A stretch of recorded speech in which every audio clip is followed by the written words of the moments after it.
Mathematics जो है ना वो साइंस की लैंग्वेज है। अगर आप साइंस पढ़ना चाहते हैं, फिजिक्स पढ़ना चाहते हैं, केमिस्ट्री पढ़ना चाहते हैं, केमिस्ट्री के जो इक्विलिब्रियम्स होते हैं, नॉन इक्विलिब्रियम इक्वेशंस होती हैं, उसमें मैथमेटिक्स काम आती है। यहाँ तक कि आप अगर बायोलॉजी में जाते हैं, कार्बन डेटिंग को देखते हैं कि भाई कौन-सी चीज़ कितनी पुरानी है, उसमें भी मैथमेटिक्स का यूज़ किया जाता है कि अगर इसमें इतना परसेंटेज ऑफ कार्बन है, दैट मीन्स दैट कि वो इतना ईयर पुराना है। एक बहुत पुराने क्या बोलते हैं फिलॉसफर रह चुके हैं। तो उनके बारे में ये फ़ेमस था कि उन्होंने अपने रूम के बाहर जो उनका जो स्टडी रूम था, जहाँ लोग आके उनसे पढ़ा करते थे, उसमें लिख रखा था कि if you do not know maths, please do not enter. क्या आप एक स्टूडेंट हैं और आपको मैथमेटिक्स को लेकर काफ़ी डाउट रहते हैं? तो आज का पॉडकास्ट आपके लिए है। आज हमने पॉडकास्ट शूट किया है और आज की हमारी स्पेशल गेस्ट अरसलान सर, जो कि एक मैथमेटिक्स के टीचर हैं जो बहुत ही बढ़िया पढ़ाते हैं। इन्होंने पॉडकास्ट के थ्रू सारे डाउट क्लियर किए हैं मैथमेटिक्स रिलेटेड। इन्होंने अपना पर्सपेक्टिव दिया है कि कैसे मैथ सब्जेक्ट को स्ट्रॉन्ग किया जा सकता है। बहुत सारे स्ट्रेटजी शेयर किए हैं जो कि आपके लिए बहुत ही ज़्यादा यूज़फुल होने वाला है। तो let's get started. Sir, welcome to Tabiz Khan podcast. मैंने आपकी वीडियोस देखी, आप बहुत अच्छी वीडियोस बना रहे हैं यूट्यूब पर मैथ रिलेटेड, जो कि काफ़ी बेटर मुझे लगा। तो मैंने सोचा सर को इनवाइट किया जाए, उनसे बहुत सारी चीज़ें सीखा जाए मैथ रिलेटेड। तो सर, आप कैसे हैं? बढ़िया हूँ भाई, दुआ है। और तुम्हारा काम भी मैंने देखा, बहुत बढ़िया लगा। एक अच्छा इनिशिएटिव है, तो मिलकर दोनों आगे बढ़ेंगे और कुछ अच्छा प्रोडक्टिव कंटेंट यूट्यूब में डालने की कोशिश करेंगे। जी, ज़रूर। तो सर, आइए पॉडकास्ट आपके इंट्रोडक्शन से स्टार्ट किया जाएगा। आप अपना शॉर्ट में इंट्रोडक्शन दे दीजिए, जिससे कि ऑडियंस और भी ज़्यादा आपको अच्छे से जान सके। बिल्कुल। शुक्रिया इस अपॉर्च्युनिटी के लिए। तो मेरा चैनल का नाम जैसा कि मतलब जान ही रहे हैं कि प्रॉपर परीक्षा है। एक नया चैनल है और जो कि मतलब हम लोग 2 लोग इसको चलाते हैं। मेरा नाम अरसलान है और दूसरा जो मेरा साथी है उसका नाम हाशिम है। मेरा मैकेनिकल इंजीनियरिंग से है और उसका सिविल से है। तो हम लोग दोनों जो हैं अलग-अलग ऑडियंस को टारगेट करते हैं। मेरा इंग्लिश मीडियम स्टूडेंट्स का है क्लास 6 टू क्लास 10th, और उसका जो है हिंदी मीडियम स्टूडेंट्स का है फॉर क्लास 6 टू क्लास 10। मतलब जिसमें कि सारे कॉन्सेप्ट्स और सारे क्वेश्चन सॉल्विंग, थ्योरी एक्सेट्रा जितनी भी चीज़ें हैं, वो इंग्लिश और हिंदी मीडियम स्टूडेंट्स के हिसाब से प्योरली बेस्ड रहती हैं। तो ये चैनल है। और मतलब दूसरा जो मेरा साथी है वो भी फ़िलहाल फ़ील्ड पे है, तो उसको हम लोग साथ में इस इंटरव्यू में नहीं रख पाए चूँकि वहाँ पे वो किसी चीज़ में इन्वॉल्व्ड है, तो फिर कभी उसको भी साथ में लेंगे। हुँ। जी, ज़रूर। तो सर, ये कैसे प्रॉपर परीक्षा की शुरुआत हुई? कैसे आपकी कैसी जर्नी रही?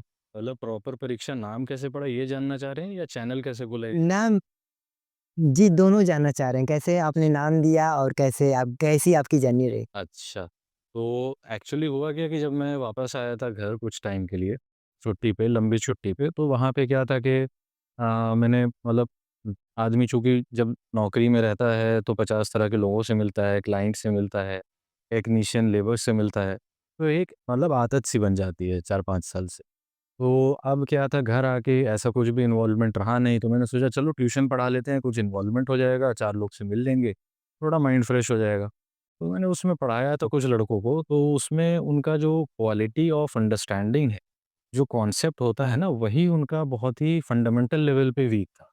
और जब आपका फंडामेंटल लेवल पे कॉन्सेप्ट वीक है, तो आप उसको क्वेश्चन सॉल्व करना रटा तो सकते हैं, सिखा नहीं सकते। तो इसीलिए फिर मैंने सोचा कि 4 लोग 5 लोग को पढ़ाने से अच्छा है कि मैं अपने कंटेंट को जितना ज़्यादा रिफ़ाइन तरीका हो सकता है, उस तरीके से रिकॉर्ड करके अपलोड करूँ, ताकि जो व्यूज़ हैं वो व्यूअर्स हैं वो अपने टाइम के हिसाब से अपने मतलब देख सकें। अगर उनको कंटेंट पसंद आता है तो देख सकें, ना पसंद आता है तो नहीं देख सकें। और जहाँ तक नाम की बात है, तो वो तो यार नाम हम लोगों ने बहुत कोशिश की थी, मतलब 3-4 दिन लग गए थे, मैं और मेरे दोस्त हाशिम के बैठे हुए थे।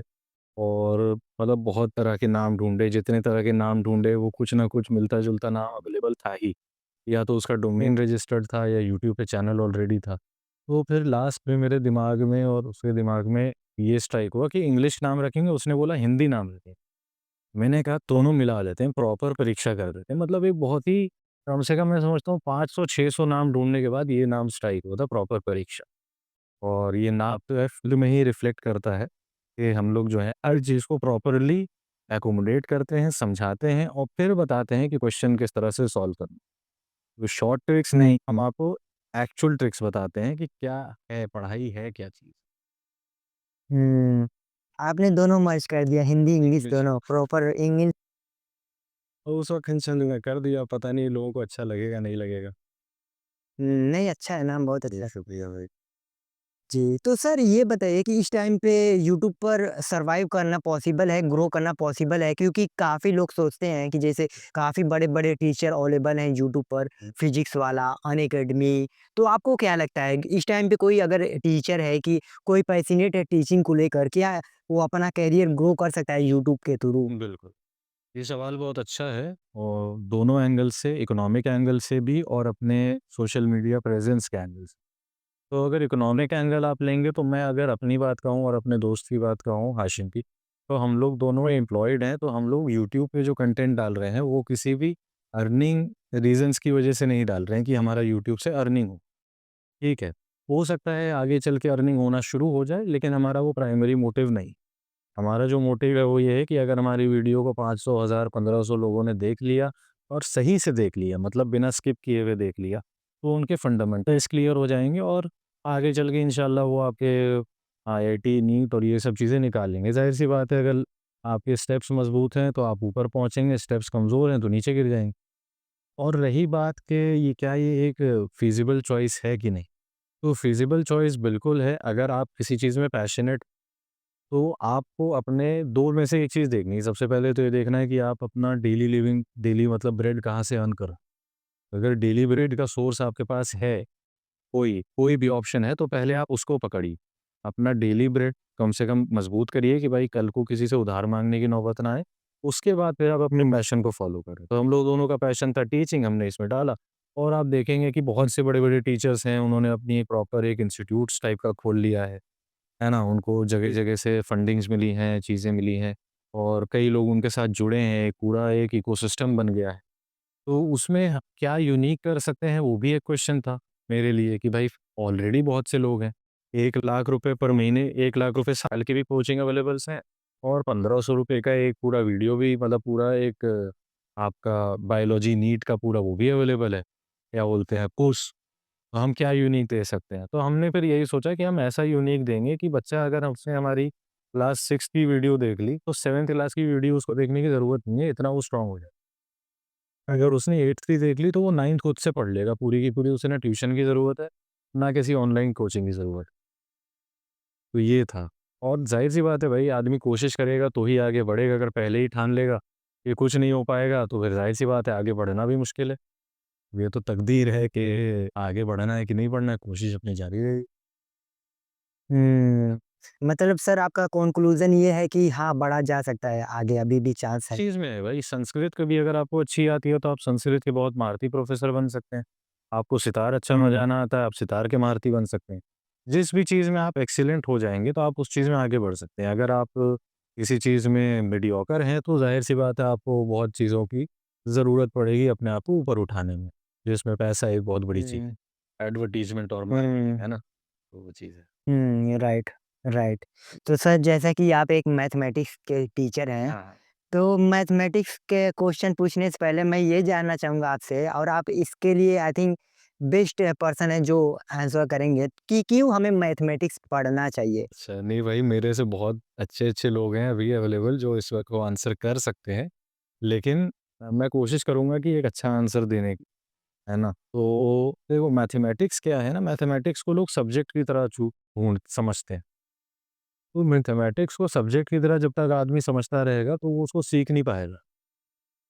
हाँ, जैसे कि एक बच्चा जब पैदा होता है उसके बाद उसे हिंदी, इंग्लिश, उर्दू, मराठी, तेलुगु, कन्नड़ कुछ ना कुछ सीखना पड़ता है ताकि वो कन्वे कर सके उसे क्या कर या क्या करवाना है। 2 ही चीज़ होती हैं या तो इंस्ट्रक्शन लेगा या इंस्ट्रक्शन देगा, है ना? या अपनी ओपिनियन व्यक्त करता रहेगा अकेले बैठ कर के जिसको फिर कवि बन जाते हैं, शायर बन जाते हैं ना?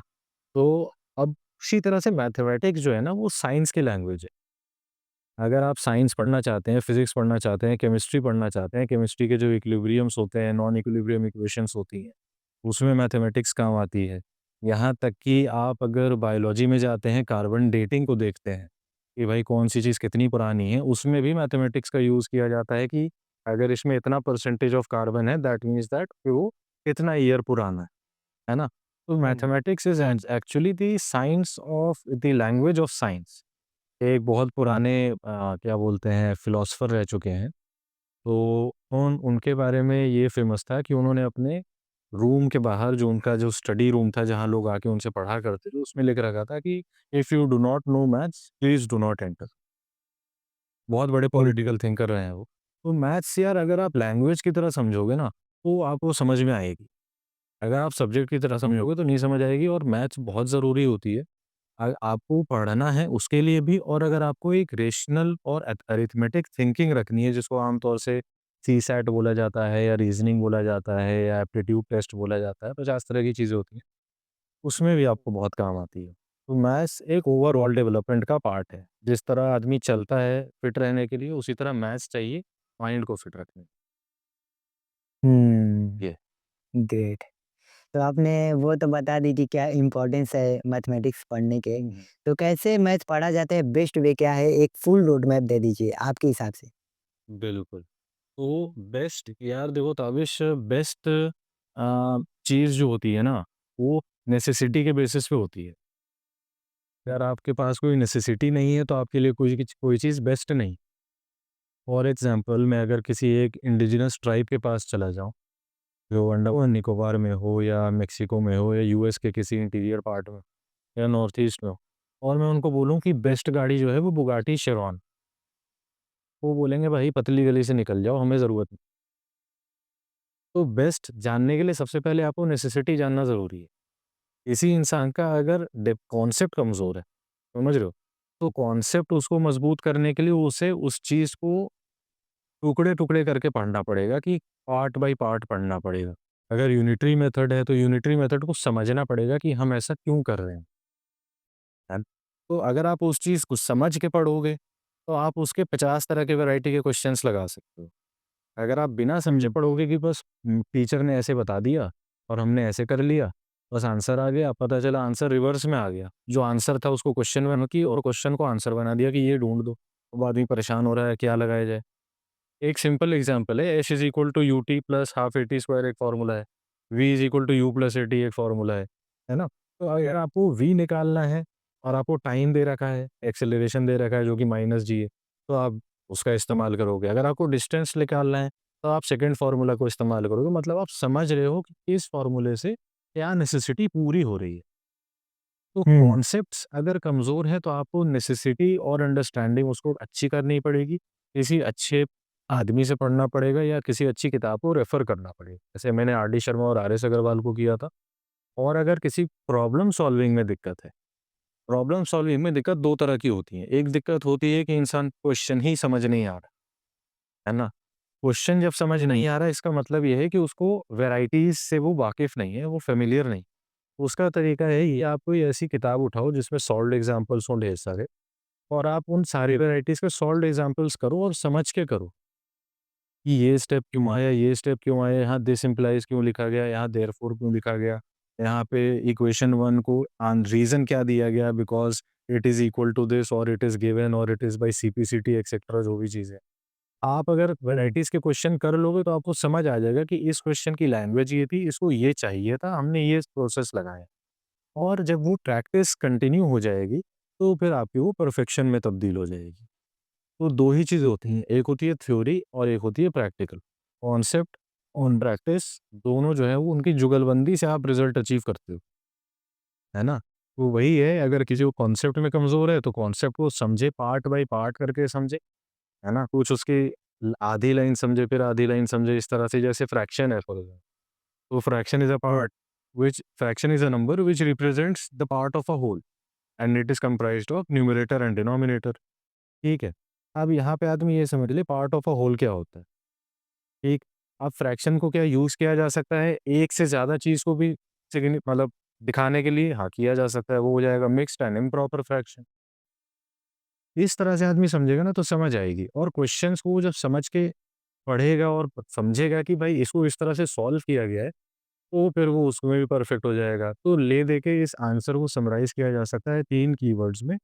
जिसको कहते हैं keep making notes, hmm, keep practising and keep revising. ये 3 कीवर्ड्स अगर किसी ने पकड़ लिए वो परफेक्ट हो जाएगा। उसे किसी बहाने की या किसी बहुत ही गोल्ड में या डायमंड वाली किताब की ज़रूरत नहीं है। वो जिस भी सोर्स को पकड़ेगा और उसने ये 3 चीज़ पकड़ ली, वो परफेक्ट हो जाएगा। नोट्स जो नहीं बनाएगा उसके कॉन्सेप्ट कमज़ोर रहेंगे। प्रैक्टिस जो नहीं करेगा वो प्रॉब्लम फ़ास्ट सॉल्व नहीं कर पाएगा। जो रिवाइज़ नहीं करेगा वो दोनों से गायब हो जाएगा। तो ये मेरा अप्रोच है। तो उम्मीद करता हूँ पसंद आया होगा। जी, जी, बहुत पसंद आया। मैं सर जब जब जब 10th में था सर, हाँ। मुझे ये नहीं पता था कि कैसे फ़ॉर्मूला याद करना है। कुछ मुझे कभी ऐसा लगता था कि अगर क्वेश्चन सॉल्व करूँ तो फ़ॉर्मूला याद हो जाएगा। कभी ऐसा लगता था कि नहीं फ़ॉर्मूला अलग से याद करना पड़ेगा। तो आपका क्या ओपिनियन है? अगर आपने फ़ॉर्मूला के डेरिवेशन को जिसको कॉन्सेप्ट कहते हैं, उसको आपने ये समझ लिया कि ये आ कैसे रहा है, तो आप उस चीज़ को समझ जाएँगे और उस चीज़ को याद रख सकेंगे। अगर आप सीधा फ़ॉर्मूला को ही पकड़ के अपने पॉकेट में रख लेंगे दिमाग में, तो आप उस चीज़ को याद रखने में दिक्कत आएगी, 4 दिन बाद भूल जाएँगे। अब जैसे मुझे अगर फ़ॉर्मूला जैसे s is equal to u t plus half t square क्यों याद है? इसलिए याद है क्योंकि मुझे ये पता है कि टाइम का जो रिलेशन है, जिस वेलोसिटी के साथ वो लीनियर है, क्योंकि मीटर पर सेकंड होता है। इनवर्सली है लेकिन लीनियर है। और तो ग्रेविटी होती है, एक्सेलरेशन होता है, उसमें मीटर पर सेकंड स्क्वायर आता है। मीटर पर सेकंड स्क्वायर के लिए मुझे ऊपर क्या लेना पड़ेगा? टी स्क्वायर लेना पड़ेगा। S is equal to u t plus a t square तो मेरा कन्फर्म हो गया। याद करने की चीज़ हो गई हाफ, उतना तो आदमी कर ही सकता है। Hmm. S is equal to u 3 plus half a t square simple. इसीलिए आपने बोला है कि कॉन्सेप्ट क्लियर होना चाहिए। इसी से डेरिवेशन से फ़ॉर्मूला बनता है, तो फ़ॉर्मूला को रटने की ज़रूरत नहीं है। मतलब कि अगर ज़िंदगी में 2 चीज़ होती हैं, या तो एक चीज़ होती है बेकार या एक चीज़ होती है जादू। अगर वो मैजिशियन करता है तो वो जादू बन जाता है, आम आदमी के लिए। उसे लगता है क्योंकि आम आदमी को समझ नहीं आता वो कर कैसे रहा है, तो वो जादू बन जाता है। लेकिन वही जब टीचर करता है तो वो बेकार बन जाता है। क्योंकि बच्चा नोट्स बनाता नहीं है, रिवाइज़ करता नहीं है, प्रैक्टिस करता नहीं है, बोलता है अरे बेकार है यार, ये सब्जेक्ट ही बेकार के बायो लूँगा मैं डॉक्टर बनूँ। डॉक्टर बनो बहुत अच्छी बात है, आप लॉयर बनो, आप अकाउंटेंट बनो, लेकिन मैथ्स हर जगह यूज़ आती है बॉस। हाँ, अल्ट्रासाउंड टेक्नीशियन को भी ये मालूम होना चाहिए कि आप कितने वेवलेंथ की फ्रीक्वेंसी को यूज़ कर रहे हैं। एक्स-रे टेक्नीशियन को भी ये मालूम होना चाहिए कि कितने वोल्ट्स और कितने एम्पीयर में मशीन चालू होगी, कम रहेगा तो एक्स-रे खराब आएगा, ज़्यादा रहेगा मशीन फूक जाएगी। मैथ्स हर जगह यूज़ आती है। तो ये है हुँ। मतलब एक सिंपल अप्रोच और क्या। हुँ। तो सर मेरे जैसे जो वीक स्टूडेंट हैं मैथमेटिक्स में, उनके लिए क्या स्ट्रैटेजी आपकी होगी? जैसे कि वो कैसे मैथमेटिक्स उनका वीक सब्जेक्ट है, तो वो कैसे क्या स्ट्रॉन्ग इसको किया जा सकता है? बिल्कुल किया जा सकता है, एनसीईआरटी समझ नहीं आ रही है, तो आप ऑनलाइन सर्च करें, जो पर्टिकुलर टॉपिक है उसको सर्च करें। अगर वो भी समझ नहीं आ रहा है, तो आप कोई ऐसी किताब उठाएँ जिसमें ढेर सारे सॉल्व्ड एग्ज़ाम्पल्स होते हैं, RS. Agarwal, RD. Sharma, Pradeep etcetera, इसकान बहुत सी हैं।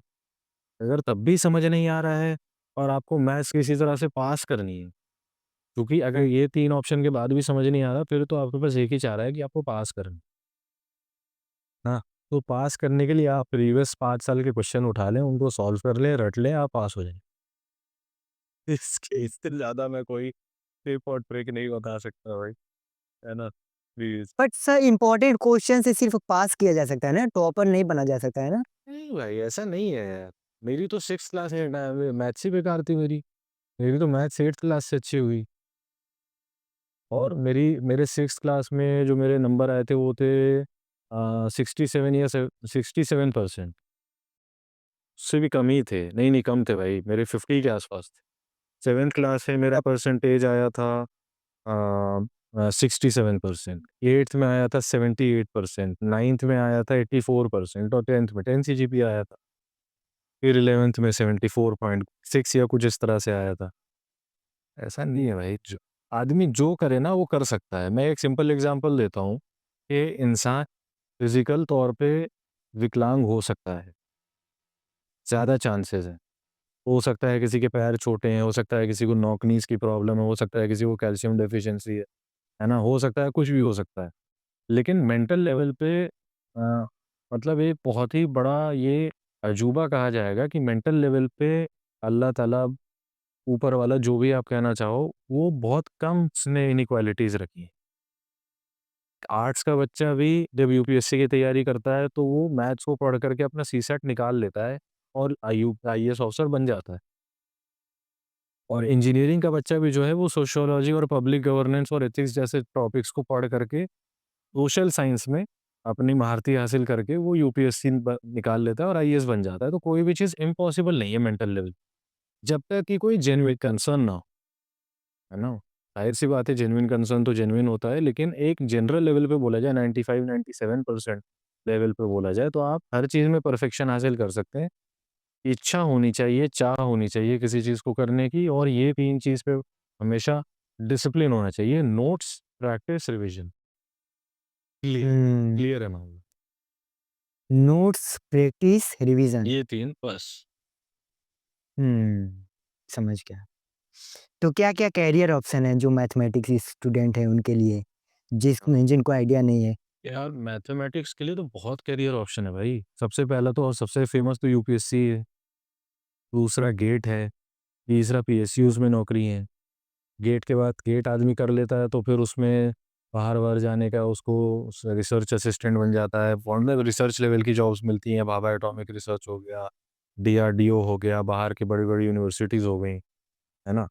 और सिंपल फील्ड में आ जाएँ या फिर थोड़े डाइवर्टेड फील्ड्स में आ जाएँ, तो आपका सीए होते हैं, चार्टर्ड अकाउंटेंट्स होते हैं, आपके क्या बोलते हैं उसको, क्लेरिकल वर्क्स तो स्टूडेंट डाइवर्टेड फील्ड्स हैं। और इस टाइम पे बहुत बहुत बूम फील्ड है वो आईटी सेक्टर। हाँ, और अगर आप मेन फील्ड में आएँगे तो फिर तो आपके पास बहुत ब्रांचेज़ हैं। आप नैनो टेक्नोलॉजी है, आप मैकेनिकल है, इलेक्ट्रिकल है, इलेक्ट्रॉनिक्स है। अब एक नया फील्ड आया है, मेकाट्रॉनिक्स है, रोबोटिक्स है, एआई है, कंप्यूटर साइंस है, मतलब सब चीज़ है।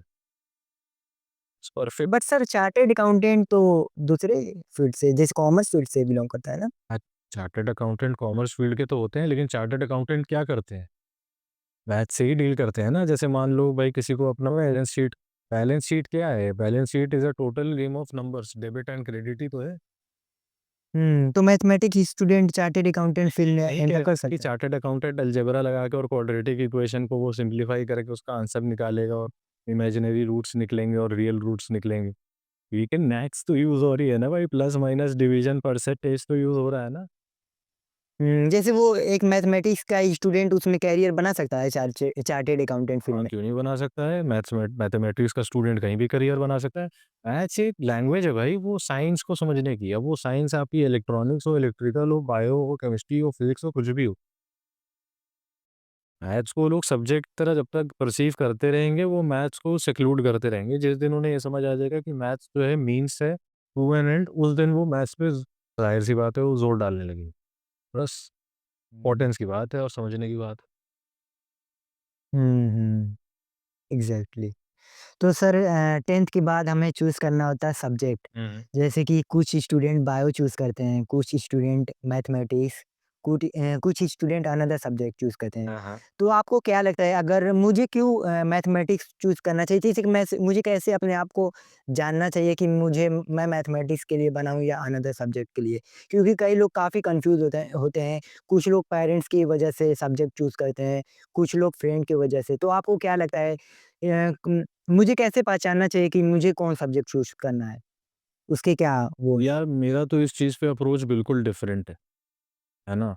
मेरा अप्रोच बहुत डिफरेंट है। हो सकता है मैं बोलूँगा तो हो सकता है स्टूडेंट बोलेंगे यार बताओ कैसी फालतू बात हो रही है। लेकिन अब पूछे हो तो बता देता हूँ। मतलब मेरा अप्रोच ये है कि मैं मतलब साइकोलॉजिकल मेंटल लेवल पे कोई आदमी विकलांग होता नहीं, जनरल, है ना? तो अगर मुझे 2 चीज़ में से 3 चीज़ में से चूज़ करना है कि मुझे अपनी पेरेंट्स की चॉइस पकड़नी है, मुझे अपनी चॉइस पकड़नी है या मुझे मार्केट ट्रेंड पकड़ना है। कोशिश करूँगा कि मार्केट ट्रेंड और पेरेंट्स चॉइस के बीच में से पकड़ना। अगर पेरेंट्स मान कहते हैं कि भाई मार्केट ट्रेंड जो है वो सही है और उसका मतलब जो एनालिसिस है बच्चे का वो सही है, तो मार्केट ट्रेंड वाला अप्रोच ले ले। जैसे किसी की फैमिली में हो कि भाई वहाँ पे बहुत अच्छी कोचिंग्स हैं सीए की, या बहुत अच्छी कोचिंग्स हैं यूपीएससी की, तो वो आर्ट्स लेगा, या नीट की है तो बायो लेगा। मैथ्स को ऑप्शनल रह सकता है ना? अगर वो पेरेंट्स की कोई है कि भाई नहीं तुम्हें मैथ्स ही लेना है, इंजीनियर बनना है, या तुम्हें नहीं पॉलिटिकल थिंकर बनना है, तो वो उसमें से लेगा। तो मैं पर्सनल चॉइस को स्टडी के मामले में तो मैं कुछ नहीं मानता, क्योंकि भाई मेरा मानना है कि मुझे जो दे दो मैं पढ़ लूँगा और पढ़ा भी दूँगा और अच्छे नंबर भी ले आऊँगा। वो पेरेंट्स को चॉइस मानना बेहतर है, और अगर मार्केट ट्रेंड बच्चे को सही नॉलेज है या उसके सीनियर को सही नॉलेज है या टीचर को सही नॉलेज है, तो वो मार्केट ट्रेंड पे पेरेंट्स को परसुएड करे और वो स्ट्रीम वो चुने। तो ये मेरा समझना है। और बाकी मैथ्स को वो 10th तक तो पढ़े ही पढ़े, आगे पढ़नी है नहीं पढ़नी उसकी चॉइस है, पेरेंट्स की चॉइस है, मार्केट के भविष्य है। हुँ, अच्छा। तो मेरा perspective sir little bit different था। जैसे मेरा पर्सपेक्टिव ये था कि हर इंसान की अनदर अनदर कैपेसिटी होती है। जैसे कि मैं लॉजिक में हो सकता हूँ अच्छा हूँ, थ्योरी में अच्छा हूँ, तो मुझे उसी हिसाब से चूज़ करना चाहिए सब्जेक्ट। जैसे मैं हाँ, हाँ। तो इसी वजह से मैंने बायो लास्ट में जाकर चूज़ किया। मैथमेटिक्स कोशिश किया बनाने का, अच्छा करने का, हुँ, हुँ। बहुत मेहनत किया बट नहीं अच्छा हुआ, हाँ, हाँ। तो मैंने बायोलॉजी चूज़ किया क्योंकि मुझे ऐसा लगा कि नहीं मैं लॉजिक में अच्छा नहीं हूँ, इसीलिए मैंने थ्योरी चूज़ तो किया। मैंने बोला ना कि फ़ोर्थ फ़ोर्थ सिनेरियो तो हमेशा है ना, पास तो आप हो ही सकते हो। हुँ, हाँ। Right, right. So sir in the end आपकी क्या पीस ऑफ एडवाइस है इन स्टूडेंट के लिए?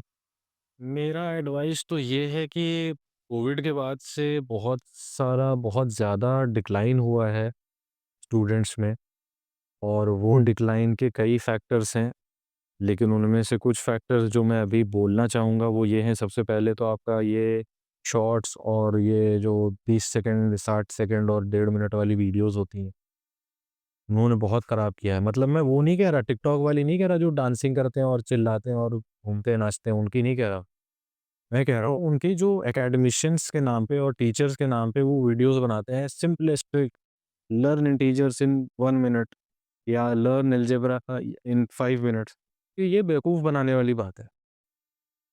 कि यार हुँ, आप किसी चीज़ को लर्न करा रहे हो तो आपको उस वक़्त तो लगेगा कि हाँ, मैं लर्न कर गया। लेकिन वही अगर दूसरा बंदा कोई दूसरा सवाल पूछ दे तो आप बोलोगे ये तो मुझे पता नहीं है, ये कैसे होगा? फिर आप 5 मिनट और दो। फिर तीसरा सवाल पूछेगा, फिर आप 5 मिनट और दोगे।